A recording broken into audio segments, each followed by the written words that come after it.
Vamos lá, meus irmãos, continuando aqui, nosso primeiro dia de aula de introdução ao Antigo Testamento 1. É o último bloco e as nossas aulas estão sendo gravadas. Como eu disse para vocês, irmãos, como nós gastamos mais do que 50 minutos, né, na primeira aula e mais do que 50 minutos na segunda, agora vai ser uma aula bem curtinha. Geralmente são 3 aulas de 50 minutos em média. É que muitas vezes a gente está desenvolvendo uma linha de raciocínio, então a gente ainda, eu diria, se dá o luxo de poder estender um pouquinho mais a aula. É óbvio, né, que poderíamos fazer 2 horas e meia de aula corrida, mas ficaria muito puxado. E também fazer 1h25 de aula, e 1h25 fica também muito puxado. Então, essas pausas acabam dando um respiro, para a gente ir no banheiro, para a gente, né, tomar uma água. Mas então, retomando aqui, meus irmãos, a gente vai fazer um módulo bem curtinho agora, continuando aqui, né, o Notebook LM, nós estamos estudando aqui a síntese desse livro, né, a parte da página de número 19 até a 53, né, como usar esse livro, e eu disse não só esse livro, mas todos os outros livros, a abordagem do Antigo Testamento e a geografia do Antigo Testamento. Porque não tem como a gente entender o Antigo Testamento sem entender a abordagem e a geografia, tá bom? Então, aqui, continuando, irmãos, leia para nós, irmão Diego, por gentileza, essa parte aqui, o Egito, presente do Nilo.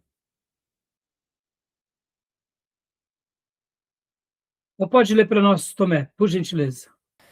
Opa, Diego, como pensou? Pode ler então, Diego, por gentileza. Egito, presente do Nilo, terracota, olivim, Aigem-Blui, o berço da civilização, onde a água permitiu a vida, a cultura e a história da redenção. Isolamento esplêndido, cercado por desertos, civilizações, estática, estável e previsível. Conexão com Israel, refúgio e cativeiro de José ao êxodo, influência, cultura, sabedoria e perigos religiosos, bezerro de ouro, política, um aliado tentador, mas cana quebrada contra a Babilônia.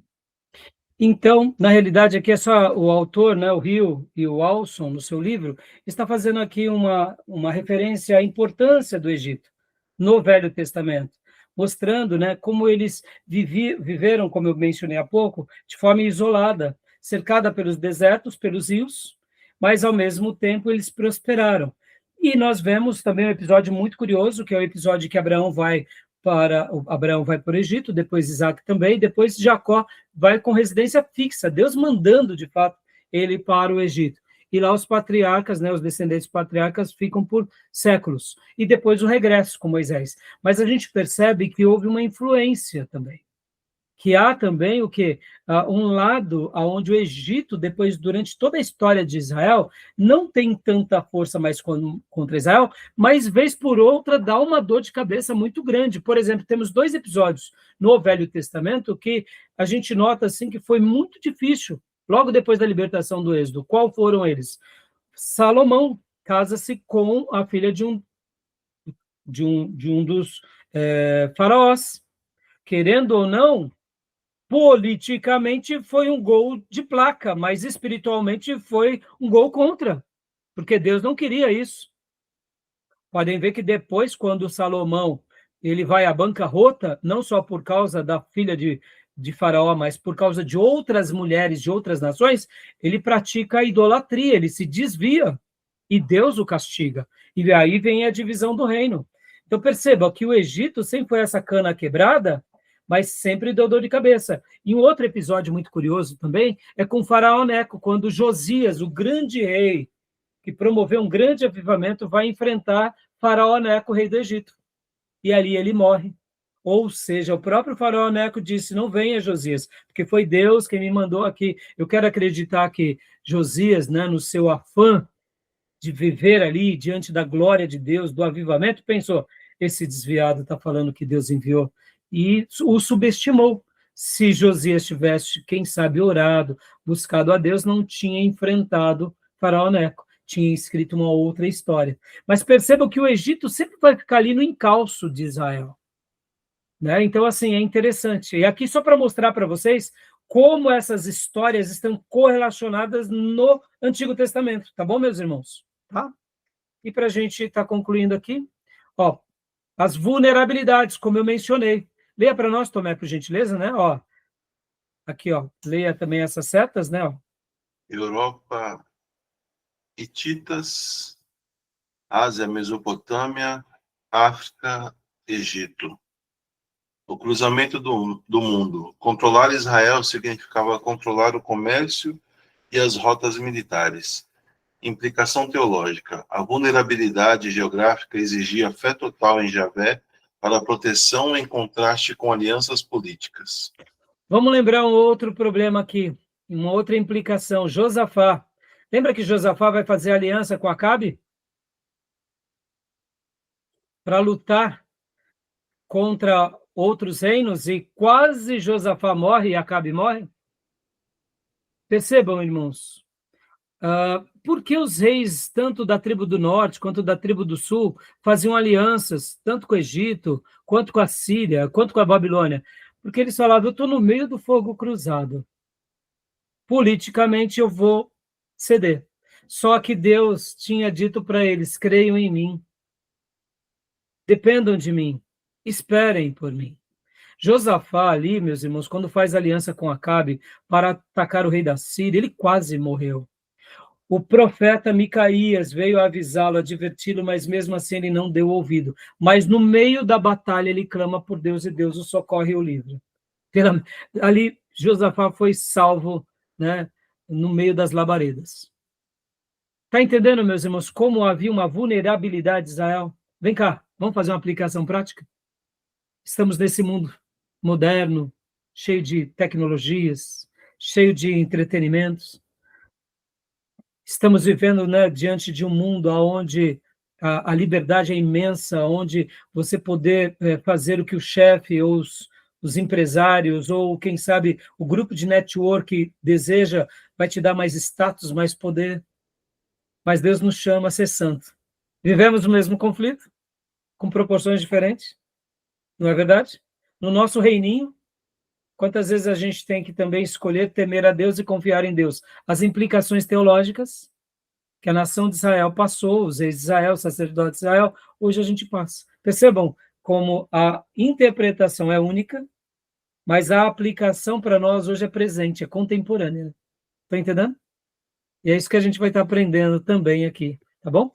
Aqui a topografia, olha só que interessante essa parte da topografia. Aqui, ó. Aqui no caso seria olhando, né, leste ou oeste, tá bom? Aqui é como se nós estivéssemos no Egito, e que nós estivéssemos no Egito olhando aqui para a Síria. É como se nós estivéssemos subindo, tá bom? Aqui, ó, a planície costeira, onde ficavam os filisteus. Planície costeira, onde ficavam os filisteus. Os barcos chegavam aqui. Aqui nós temos as colinas centrais. Pode ver que aqui os comércio, as rotas comerciais. A colina centrais é o lar de Israel, Judá e Samaria. Aqui são as montanhas de Judá. Aqui já é Samaria, por exemplo. Aqui é o Vale do Jordão, é uma fossa tectônica no Mar Morto, barreira natural. Aqui é o Mar Morto, no caso, mas um pouquinho para cima aqui tem o Rio Jordão, e aqui tem onde chamamos o Vale do Jordão, onde era muito fértil também. E aqui temos o Planalto da Transjordânia, que é onde ficavam os Moabitas, os Edonitas, os Amonitas, que era a parte por onde Israel veio e deu a volta, e ficou acampado durante muito tempo, para depois vir e conquistar Israel. Aqui a gente está olhando um mapa, é como se estivéssemos aqui debaixo. Foi feito um corte para a gente ver essa geografia, tá, meus irmãos? Tem outros cortes que na matéria eu mostro para vocês. Agora não vai dar tempo, tá? Mas só para mostrar um pouco como Israel era. Israel é repleto de morros, irmãos, e de vales, tá bom? Só para vocês terem uma ideia, irmãos, aqui o mar Morto, aqui está o mar Mediterrâneo, a gente vê que ele está, a gente classifica na medida zero, né? E o Mar Morto, ele está a 400 metros abaixo do nível do mar. E o fundo do Mar Morto está a mais de 800 metros abaixo do nível do mar. Jericó, meus irmãos, só para vocês terem uma ideia, a cidade de Jericó é aqui, ó. Praticamente como se fosse um pouquinho acima da região do Mar Morto, mas tem toda essa planície para cá e tem toda essa planície para cá. Então, essa região aqui de Jericó, só para vocês terem uma ideia, porque a cidade de Jericó foi uma cidade muito famosa e histórica, e se construíram muitos reinos, porque o clima aqui em Jericó era um clima mediano, irmãos, era praticamente quase que tropical, variava entre 20 e 30 graus quase o ano todo. Os reis gostavam de fazer aqui casa de veraneio, porque, irmãos, você vai num lugar onde sempre está fresquinho. Que gostoso, não? Não é assim? Né, irmã Sônia? Como que está em Minas Gerais com o Espírito Santo hoje? Você disse que estava a 30 e poucos graus, não é? 33 graus com a sensação térmica de 39. Pois é. Né? Se chegasse agora aos 25 graus, a irmã ia ficar dando risada, não é? Por quê? Quer coisa melhor? Então, Jericó foi uma cidade, uma metrópole tão famosa durante várias dinastias e reinos por causa dessa questão da sua localidade. Olha que detalhe. O rei Herodes, inclusive, fez uma casa em Jericó, porque era uma casa de veraneio, onde ele ia passear. Mas a gente não pode ir para Jericó, não, tá, meus irmãos? Jericó foi destruída, tá bom? Mas assim, eu estou comentando isso para os irmãos, você vê como os detalhes na geografia são riquíssimos, né? Tá bom? Continuando aqui. As artérias do mundo, né? Aqui a gente já viu. Ah, não, aqui, ó. As artérias do mundo antigo, né? Aqui seria as rotas comerciais, tá, irmãos? A Via Maris é o caminho do mar, era um caminho muito utilizado. E aqui era a Estrada do Rei, era uma rota também chamada Estrada do Rei, que ele cortava aqui por dentro do deserto, ia nessa região da Mesopotâmia. Essas rotas comerciais eram artérias do mundo antigo, porque todo o tráfego se fazia por elas e os comércios, riquezas, né? E também era por meio delas que as religiões eram difundidas, irmãos. Então, não pensem vocês, tanto os profetas, quanto os apóstolos, quanto a igreja usou essas rotas, tá bom? Então, eram as artérias do mundo antigo. A teologia da terra, né, o dom e a responsabilidade. Quando se obedecia, Deus abençoava o povo. Podem ver isso em Deuteronômio 28, né? Deus tinha dado uma aliança condicional ao seu povo, e quando se desobedecia, Deus também vomitava os habitantes quando o pecado contaminava aquele povo. Então, pode ver que o Velho Testamento a gente vai ver muito essa relação. Por quê? Porque eles estavam numa terra e eles precisavam consagrar a sua vida e a sua terra. Então, o exílio não foi um acidente político, mas um descanso sabático para a terra se purificar. Quando o povo de Deus foi para a Babilônia, a terra também descansou. Ou seja, a gente vai ver isso nos profetas, tá bom? Então, a gente vai ver que também tem uma relação, né, de um ensino com a terra, tá bom? E a conclusão, os atributos em ação. Ao descobrir quem Deus é e como ele age na história, nossa resposta deve ser a adoração, o compromisso e o serviço. Com a adoração, nós adoramos, podem ver, tem um livro de Salmos. Com o compromisso, nós aprendemos as suas alianças, as suas leis, e com o serviço, nós obedecemos as suas instruções. Então, o Antigo Testamento revela o caráter de Deus, a história dele agora é nossa história. Então, quando descobrirmos quem Deus é e como ele age na história, essa é a nossa resposta, né? A resposta de adorarmos, de nos comprometermos com ele e de servirmos a ele. Então, ao aprender sobre essa matéria, nós estaremos nos tornando melhores adoradores, com um compromisso mais elevado e com um serviço mais fiel, porque a gente vai entender um pouco melhor quem Deus é e como ele fez todas as coisas. Porque se eu pudesse parafrasear, irmãos, e aqui terminamos o slide, né? Se eu pudesse parafrasear a história do Antigo Testamento, e essa matéria, Introdução ao Antigo Testamento, que está baseada na revelação de Deus, e que tudo isso tem a ver com a aliança de Deus, nós descobrimos quem Deus é e como ele agiu na história. Então, em síntese, o que é a matéria Introdução ao Antigo Testamento 1 e 2? É compreender quem Deus é e como ele agiu na história e se revelou àquele povo. Ponto final. É isso. Vai ser uma delícia ou não vai? Tá bom, meus irmãos? É isso. Chegamos aqui ao final. Tudo bem? Você vê, ó, não fomos para o slide do Fabiano, então eu vou pegar o slide do Fabiano, mas fizemos uma síntese desse livro aqui, das suas 52 páginas iniciais. E aí, a partir da próxima aula, a gente continua um pouco mais aqui na introdução, e aí a gente mergulha de livro a livro. Mas podem ver que lá no nosso programa de aula, nós tínhamos mencionado algo bem curioso, nós tínhamos mencionado que nós estaríamos estudando nos primeiros momentos o quê? As definições gerais da matéria e os problemas inerentes a essa disciplina. Lembram disso? Né? Podem ver que eu vou até compartilhar aqui rapidamente, só para a gente encerrar. Podem ver aqui, ó, aqui nesse exato momento. Ó, aqui. Aqui. Hoje a gente ficou vendo tudo isso. Aí a gente vai para a introdução a respeito dos códigos, revelação entre o tempo e a cronologia no Antigo Testamento para a era atual e as divisões do Antigo Testamento. Então, na próxima aula, a gente vai também pincelar um pouco sobre isso, esses outros 2 pontos. Hoje a gente ficou só no ponto 1. E aí, logo na sequência, a gente já vai ir para o Pentateuco e começando com o livro do Gênesis. Tá bom, meus irmãos? Alguma pergunta? Alguma dúvida? Eu queria concluir dizendo que eu estou muito feliz. Muito feliz porque voltamos aqui. Você não imagina a minha alegria. Curti bastante as férias, mas que alegria, viu? Faço dessas palavras uma demonstração de louvor a Deus.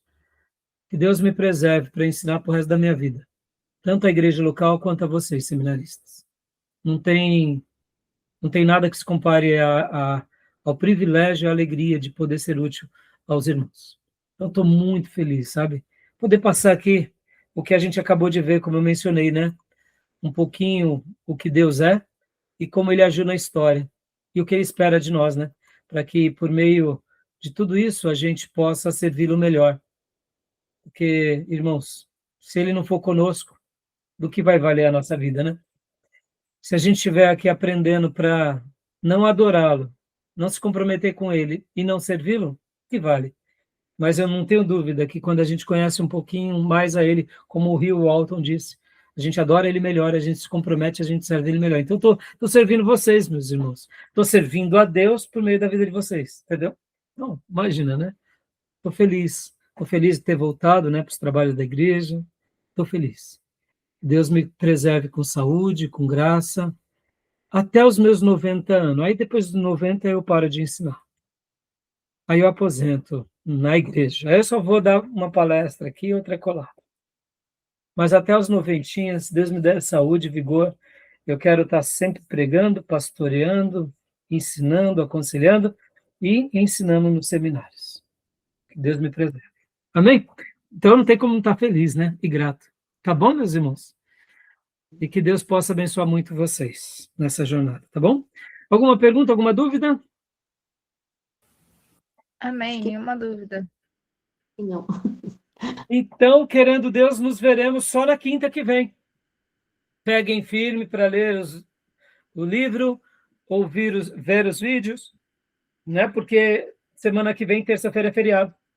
Então, temos aí mais uma semaninha, tá bom?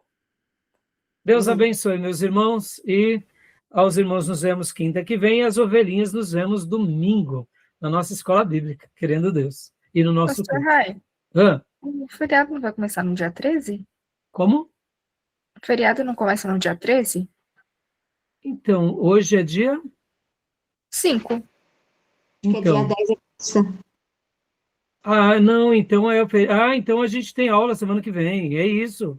Desculpem, é isso mesmo, é no outro. Então a gente tem aula terça, dia 10. Terça e Obrigado. quinta. Ah, tá. Terça Aí e na quinta. terceira semana. É na terceira, fia. Ai, perdoa. É que eu fiz confusão, né? É verdade, é dia 13. Então tem menos dias. A gente se vê terça que vem. Glória a Deus. Então, ainda bem. Obrigado, filha. Tá vendo? Tempo Nada. real, né? O carnaval muda as datas, né? Sempre. Então, tá bom, meus irmãos. Deus abençoe, filhos, filhas, fiquem com Deus. E ovelhinhas, nós nos vemos domingo na nossa escola bíblica e no culto. Tá bom? Amém, pessoal. Graças e paz. Amém. Boa Deus noite. abençoe. Boa noite. Boa noite, meus irmãos. Amém. Boa noite. Tchau, tchau. Outra pasta, tá? Deus abençoe.